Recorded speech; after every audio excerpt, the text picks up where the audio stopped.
mur de verre parfaitement lisse. Aucune prise, aucune rugosité.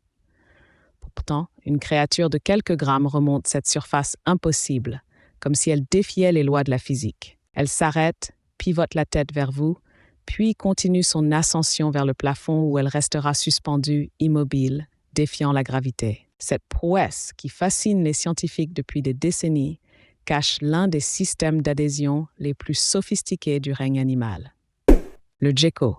Ce petit reptile nocturne possède un super pouvoir que l'humanité tente désespérément de reproduire.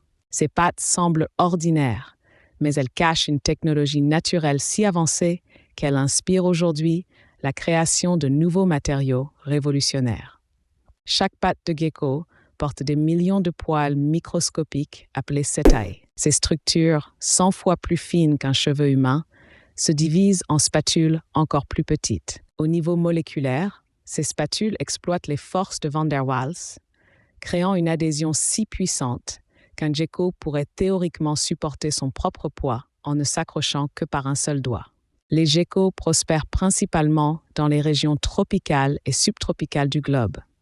L'Asie du Sud-Est, l'Australie et Madagascar abritent la plus grande diversité d'espèces. Paradoxalement, on en trouve très peu dans les déserts froids et les régions polaires. Cette répartition s'explique par leur métabolisme de reptiles.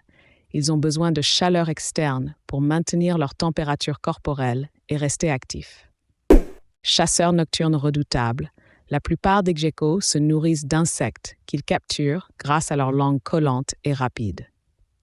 Leurs yeux, adaptés à la vision nocturne, peuvent détecter les mouvements les plus subtils dans l'obscurité. Certaines espèces complètent leur régime avec du nectar ou des fruits mûrs, jouant un rôle crucial dans la pollinisation. Leur reproduction révèle des stratégies fascinantes. Beaucoup d'espèces pondent leurs œufs dans des crevasses protégées, mais certains geckos pratiquent la parthénogenèse. Les femelles peuvent se reproduire sans mâle, créant des clones génétiques d'elles-mêmes. Les rituels d'accouplement impliquent souvent des vocalises complexes et des démonstrations d'agilité sur les surfaces verticales. Dans l'écosystème, les geckos régulent efficacement les populations d'insectes nuisibles, particulièrement dans les habitations humaines où ils sont généralement tolérés. Cependant, certaines espèces invasives perturbent les écosystèmes locaux en concurrençant les espèces natives pour les ressources. L'évolution des geckos remonte à plus de 200 millions d'années. Leurs ancêtres ont développé progressivement ce système d'adhésion unique, leur permettant d'exploiter des niches écologiques inaccessibles à d'autres reptiles. Cette adaptation leur a donné un avantage évolutif considérable dans la colonisation de nouveaux territoires.